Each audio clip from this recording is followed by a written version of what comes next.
Yesterday, well, actually a couple weeks ago, someone had asked this question about Genesis 3:15. And that's the passage, where the Redeemer is promised, and it talks there about, it says, he shall crush, uh, he shall, it's the battle between he or she. He shall crush or she shall crush his head, and that's been an ongoing battle for a long time.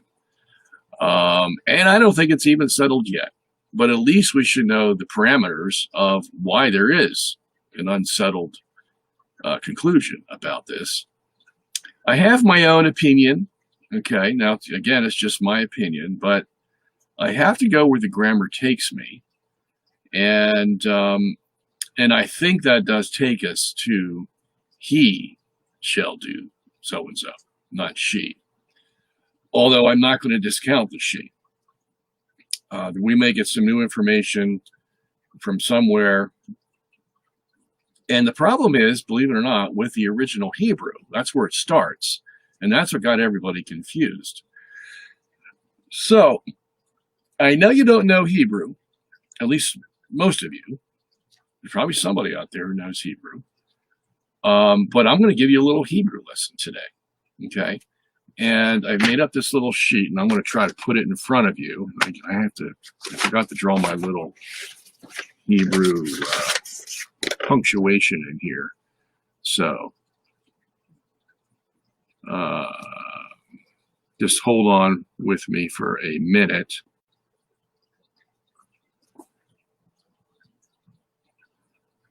Okay. I don't want to mess this up. And just hold on with me here.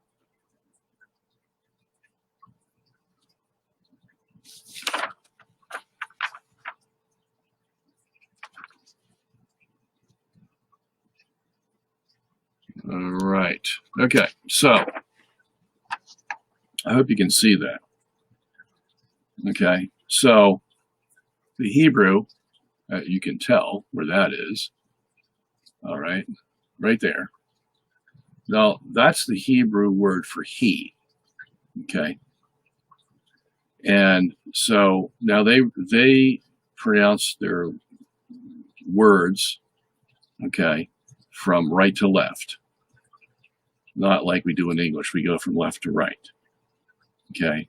And their sentence structure is from right to left, not left to right. So the words are read from right to left, as well as the sentences. Okay, so here we would, the first letter would be this. Looks like a I don't know, what would you call that? A little house, but it's got a little space here. Okay, and by the way, that little space, in case you're interested, is now, if you didn't see it, let me try to make it closer for you. So the little space is right there. So you don't have a complete house. Okay, you have a little space in there.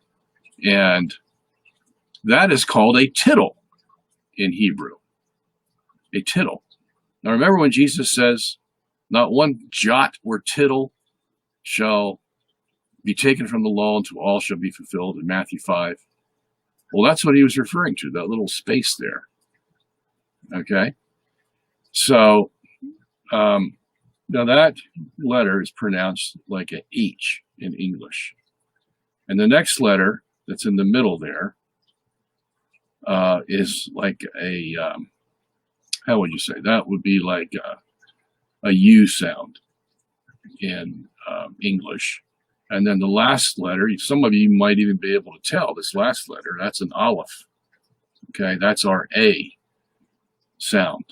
Okay, so the way you would pronounce he, the English word he in Hebrew is hua. Okay, hua. And there you have it. I put at the end there, hua. Okay. Now you see that little dot though in the middle? Well, this is causing some problems.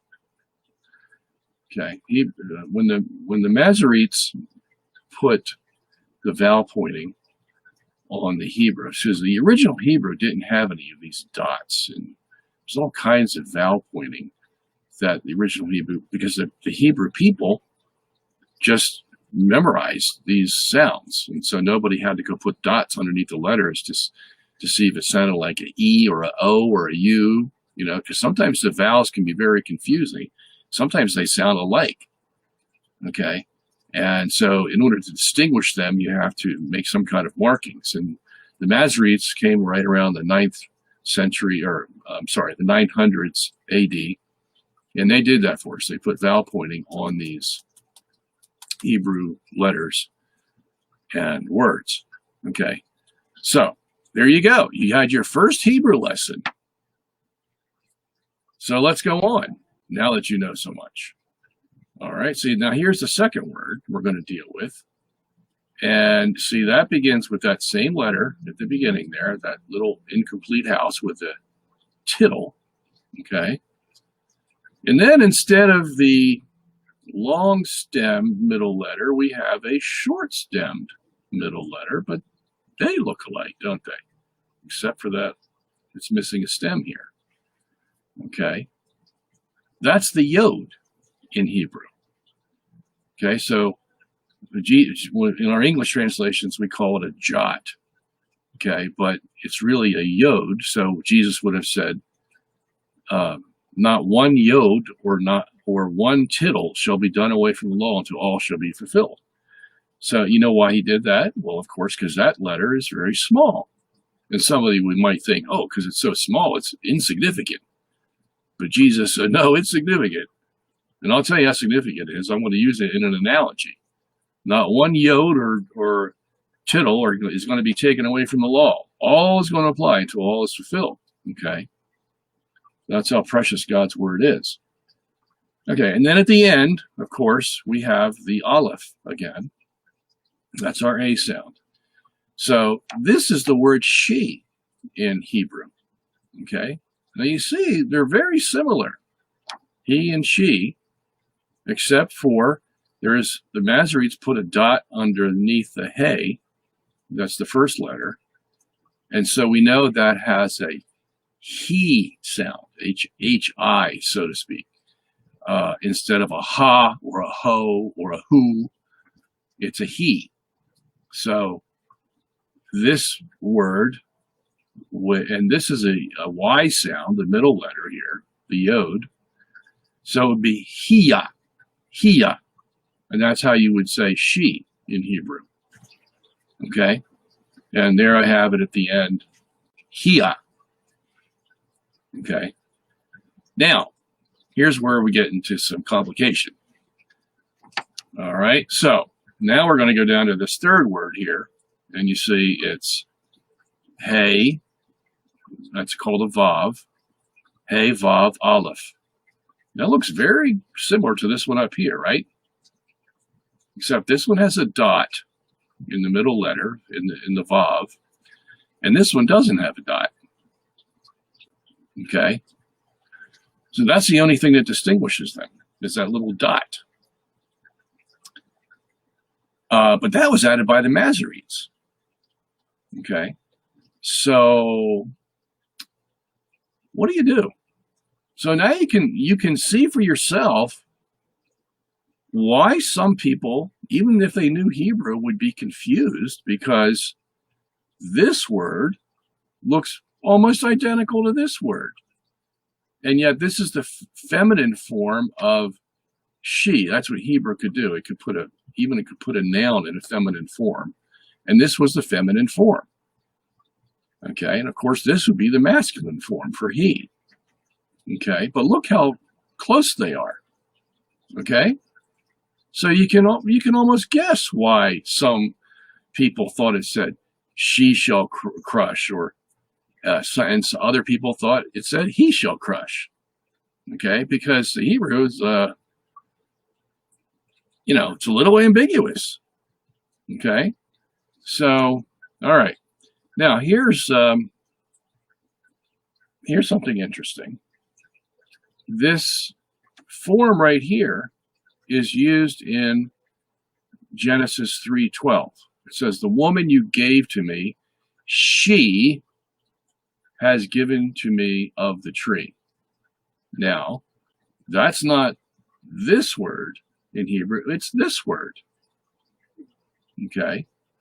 So we know that this word here it was in common use, even though this was the proper form to use. Okay. And now here's another one. Here's Genesis 26, verse 7. Okay. It uses both Hia and Hua in the same sentence. Okay. When it's talking about Rebecca. And the verse is, my sister, she, and it uses Hua. Okay. I have to turn this around. She is. My sister, she is. And then the rest of the sentence says, for fair of face she was. Okay, now that's the Hebrew word Hia. So you got Hua and Hia used in the same sentence for the word she. Now, I'm not going to get into this too much, but there are some Hebrew, if you have the Hebrew textual critic, Biblia Stuttgartensia, it actually shows that there are some Hebrew manuscripts that do have Hia in both places instead of Hia and Hua. So that even further complicates it. Okay. So, yeah, now you learn it, what Bible study is all about. Okay, now, so again, we can see why Jerome is translating the Latin, translating the Hebrew into Latin. We can see why he would be inclined to have the word she. She shall crush your head instead of he shall crush your head. Okay. I'm sure Jerome knew Hebrew pretty well, but I don't know how well he knew it. You know, he kibitz with the rabbis, and because he was on his own, there was no Catholics there to help him. He was on his own, and man, that's a tough go if you're on your own, because when you're dealing with a foreign language, especially a Semitic language, it's tough going. So I could see why in the Vulgate he would say she. Okay. In other words, you're translating and you say, okay, the Hebrew is a little bit ambiguous here. So I'm left on my own to make a decision. And so I could see him being a Catholic and having a devotion to Mary, he would say she. Okay, and make no bones about it. It was perfectly legitimate to make that decision because of this apparent ambiguity here in the Hebrew. Okay. Of course, there's the other side of the story, though, and that's what I'm going to give you right now. And that is, okay, so we have in the same sentence in Genesis 3:15. All right, we have this word here.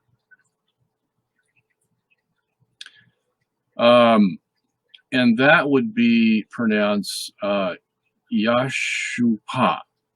Yashupak.